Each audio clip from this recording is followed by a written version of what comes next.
नमस्कार, स्वागत है आपका प्राइम टीवी में। मैं हूं आपके साथ प्रिया तिवारी। यूपी में विधानसभा 2022 चुनाव जैसे जैसे नजदीक आ रहे हैं, वैसे वैसे राजनीतिक हलचल भी बढ़ती जा रही है। सभी पार्टियां इस बार जीत का रास्ता बनाने की पुरजोर कोशिश में लगी हुई है। वहीं इस बार पार्टियां सुधायों को अपनी अपनी ओर खींचने की हर संभव कोशिश में लगी हुई है। वादों और रैलियों के दौर की भी शुरुआत हो चुकी है। सूबे की सियासी गलियारे में क्या है आज खास, देखिए हमारी इस खास रिपोर्ट में।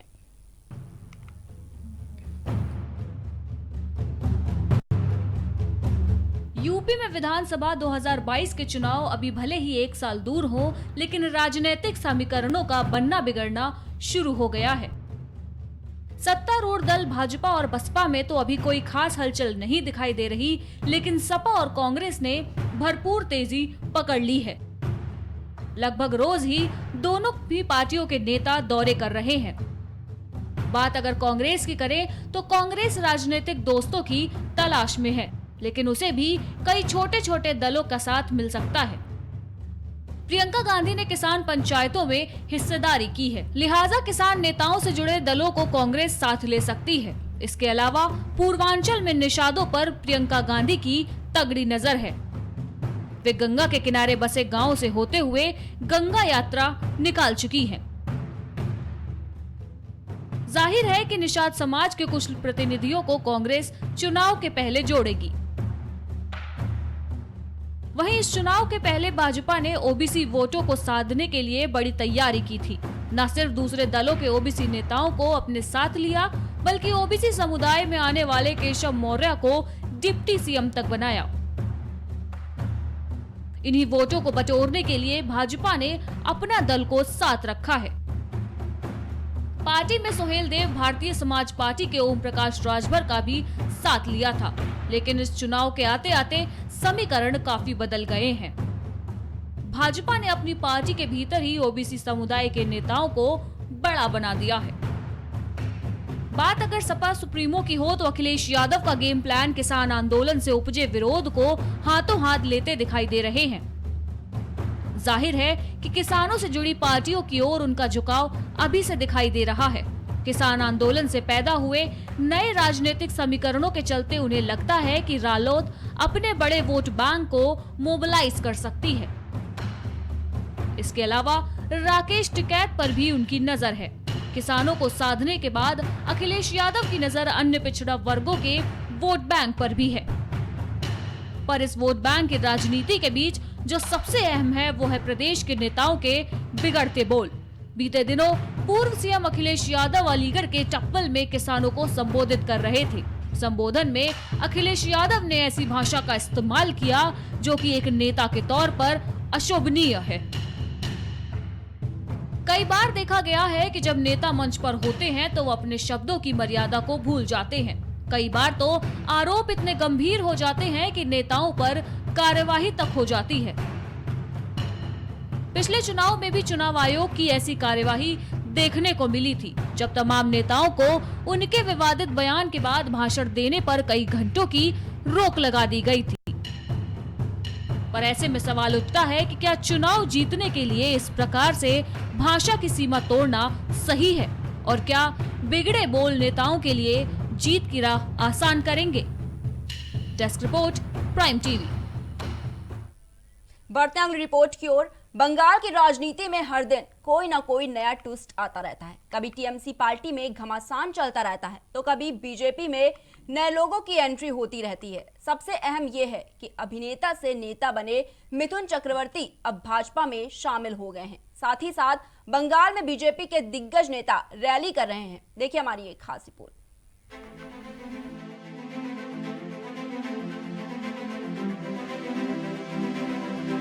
पश्चिम बंगाल में 8 चरणों में होने वाले विधानसभा चुनाव की तारीखों के ऐलान के बाद बीजेपी की रैली चल रही है।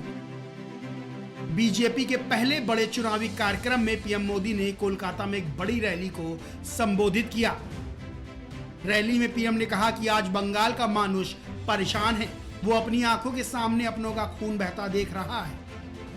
पीएम के संबोधन में भारी जनसैलाब उमड़ा।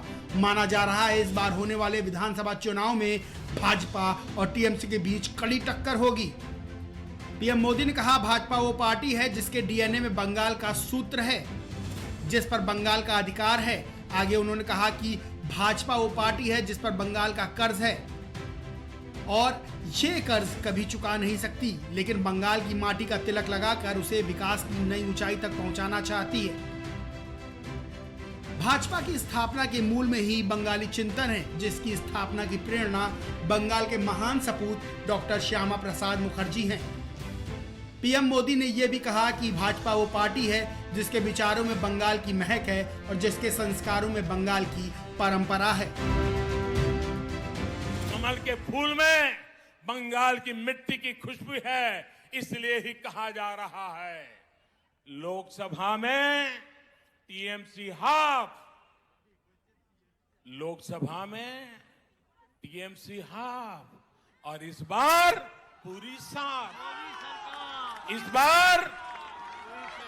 बार पश्चिम बंगाल के भाजपा कार्यकर्ताओं से भी कहूंगा और मैं आदरपूर्वक स्मरण करते हुए कहना चाहता हूं, आपके तप, आपके त्याग और आपका बलिदान हिंदुस्तान के कोटि कोटि भाजपा कार्यकर्ताओं के परिवारजन उनको प्रेरणा देता है। आपने बंगाल की जो लड़ाई लड़ी है, जो त्याग किया है, जो पुरुषार्थ किया है, मैं आज आपके उस तप को, आपके उस त्याग को, उसके तपस्या को आज मैं फिर बार आदरपूर्वक नमन करता हूं साथियों। इसके अलावा बीजेपी में शामिल होने के बाद कोलकाता ब्रिगेड परेड ग्राउंड से मिथुन चक्रवर्ती ने कहा, जो आपका हक छीनेगा हम उसके खिलाफ खड़े होंगे। मेरे लिए सपने जैसा है, इतने बड़े नेताओं के साथ मंच साझा करूंगा, ऐसा मैंने कभी सोचा नहीं था। आगे मिथुन ने कहा, बंगाल में रहने वाला हर कोई बंगाली है, हम गरीबों के लिए काम करना चाहते हैं, गरीबों के लिए काम करना मेरा सपना है। मिथुन ने कहा, मैं जो बोलता हूं वो करता हूं, मैं पानी का सांप नहीं कोबरा हूं। दूसरी तरफ प्रधानमंत्री नरेंद्र मोदी की कोलकाता रैली के बाद कोलकाता में तृणमूल कांग्रेस की अध्यक्ष और मुख्यमंत्री ममता बनर्जी ने अपना शक्ति प्रदर्शन किया। ममता बनर्जी ने महिला दिवस पर कोलकाता में मार्च निकाला। इसमें टीएमसी ने यूपी में महिलाओं के खिलाफ बढ़ते अपराध का मुद्दा उठाया और बीजेपी पर निशाना साधा। ममता बनर्जी ने इस दौरान प्रधानमंत्री नरेंद्र मोदी और बीजेपी पर जमकर निशाना साधा। उन्होंने कहा कि पहले आप दिल्ली संभालें, फिर बंगाल की बात करें। ममता बनर्जी ने अपने भाषण में भाजपा और पीएम मोदी पर जमकर निशाना साधा है। फिलहाल तृणमूल कांग्रेस अपनों के चक्रव्यूह में उलझती जा रही है। कभी टीएमसी को मजबूत करने में जुटे नेता ममता बनर्जी से अलग हो चुके हैं। इसके साथ ही बगावत करने वाले नेताओं के गढ़ में टीएमसी की पकड़ भी कमजोर हुई है। बैरकपुर से विधायक रहे शीलभद्र दत्ता ने भी टीएमसी का दामन छोड़ दिया है। Desk report, prime TV.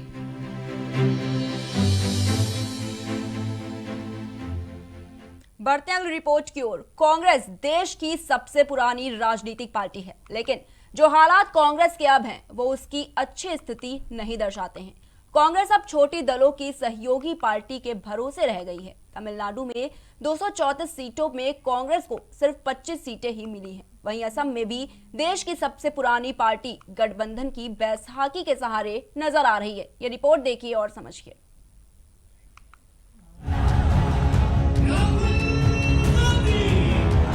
पिछले कुछ समय से जिन राज्यों में चुनाव हुए उसमें अधिकांश राज्यों में कांग्रेस या तो किसी बड़े गठबंधन का हिस्सा रही या छोटे सहयोगी की भूमिका में दिखी। अब जिन 5 राज्यों में चुनाव होने वाले हैं, चाहे वो तमिलनाडु हो या बंगाल, कांग्रेस की स्थिति सुधरती नहीं दिख रही है। 234 सीटों वाले राज्य तमिलनाडु में आखिरकार कांग्रेस को 25 सीटों पर ही संतोष करना पड़ा। गठबंधन में कांग्रेस की भूमिका और पार्टी की कमजोर होती स्थिति को बिहार चुनाव से जोड़कर भी देखा जा रहा है। बिहार चुनाव में कांग्रेस का प्रदर्शन बेहद ही निराशाजनक रहा। 2020 में हुए विधानसभा चुनाव में कांग्रेस 70 सीटों पर लड़कर महज 19 सीट पर जीत सकी। इस चुनाव नतीजों के बाद ये कहा जाने लगा कि आरजेडी यदि अधिक सीटों पर चुनाव लड़ती तो शायद नतीजे कुछ और ही होते। कुछ नेताओं ने कांग्रेस को बिहार में उसकी ताकत से अधिक सीटें देने पर भी सवाल खड़े कर दिए।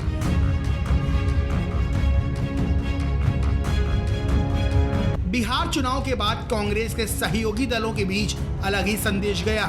शायद उसी का नतीजा है कि अब चुनावी राज्यों में सहयोगी दलों के 7 सीटों को लेकर कांग्रेस दबाव बनाने की स्थिति में नहीं रही है।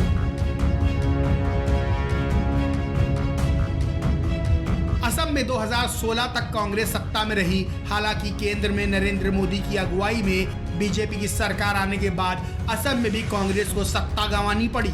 अब इस चुनाव में कांग्रेस गठबंधन के सहारे चुनावी मैदान में है। कांग्रेस इससे पहले राज्य में सहयोगी दलों पर कम ही निर्भर थी।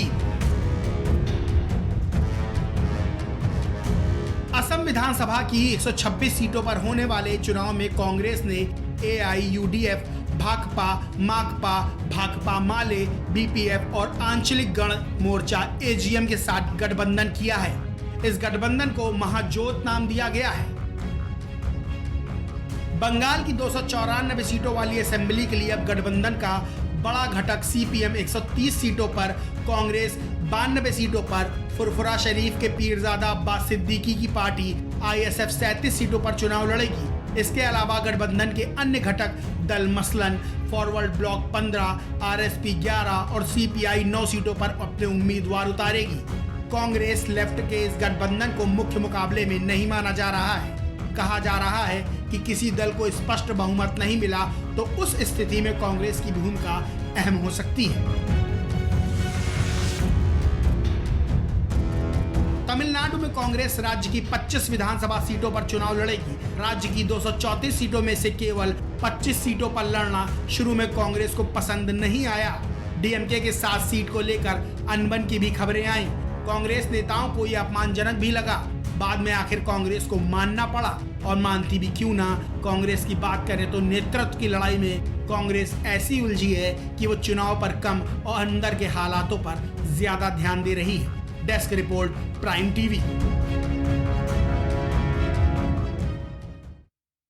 यूपी में पंचायत चुनाव का बिगुल बज चुका है, लेकिन आरक्षण ने बड़े बड़े सियासी पंडितों का गणित बिगाड़ दिया है। अब वो प्रत्याशी जो आरक्षण के चलते चुनाव नहीं लड़ पाएंगे, वो अपने चाहने वालों पर बाजी लगाने की तैयारी कर रहे हैं, जिसके चलते सियासी समर का ये सियासी खेल और भी दिलचस्प होता जा रहा है। आपको छोड़ जाते हैं इसी रिपोर्ट के साथ, हमें दीजिए इजाजत।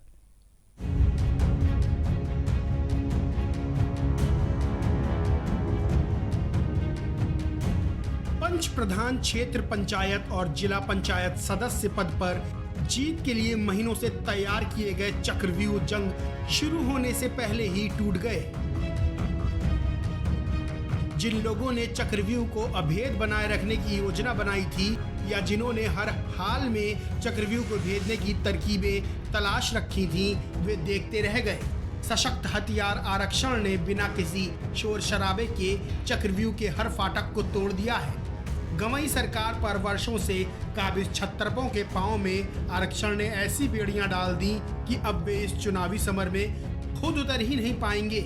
यही वजह है कि गंवई सरकार पर प्रत्यक्ष ना सही अप्रत्यक्ष रूप से ही काबिज रहने की मंशा पाल रखे छत्रपों ने अब नए सिरे से व्यूह रचना शुरू कर दिया है। खुद मैदान में नहीं उतरेंगे, लेकिन हर तीर चलाएंगे ताकि उनका अपना मैदान मार ले। जिले की कई ऐसी ग्राम प्रधान क्षेत्र पंचायत या जिला पंचायत सदस्य पद रहे हैं जिन पर सालों से दबंगों ने कब्जा जमा रखा था। चुनाव कोई भी रहा, चाल कैसी भी चलनी पड़ी, लेकिन गंवई सरकार की बागडोर दबंगों ने अपने हाथों में थामे रखी। साल 2021 के आसन्न पंचायत चुनाव में भी जीत हासिल करने के लिए इन छत्रपों ने महीनों पहले फील्डिंग शुरू कर दी थी। चुनाव जीतने के लिए गांवों में मन मुताबिक खेमे तैयार कर लिए थे। इसके लिए साम दाम दंड भेद हर नीति लगा ली थी। कई तो आश्वस्त हो गए थे कि इस बार भी जीत उन्हीं की होगी। उनकी जीत का अंतर इतना अधिक होगा कि विरोधी उनके नजदीक नहीं फटक पाएंगे। खेमे की डोर मजबूत बनाए रखने के लिए महीनों पहले से दावतों का दौर चल रहा था। कुछ ने चुनाव के बाद मतदाताओं को अपने खर्च से धार्मिक स्थलों को घुमाने का भरोसा दिला रखा था, तो किसी शासन की योजनाओं का लाभ दिलाने में उसका नंबर तय कर डाला था। आरक्षण ने छत्रपों का खेल बिगाड़ दिया है। अब वे मैदान से ही बाहर हो गए हैं, पर इन छत्रपों ने हार नहीं मानी है। गवई सरकार पर काबिज रहने के लिए आरक्षण वर्ग के अपने करीबी को मैदान में उतारने का फैसला कर डाला। उसे जीत दिलाने के लिए किस खेमे को मिलाना है और किस खेमे से दूरी बनानी है, अब नए सिरे से व्यू रचना शुरू कर दिया है। हालांकि छत्रपों की ये चाल कहीं कहीं उल्टी पड़ रही है। सालों से साथ चल रहे लोग छत्रपों की बेवफाई की वजह से उनसे दूरियां बनाने लगे हैं,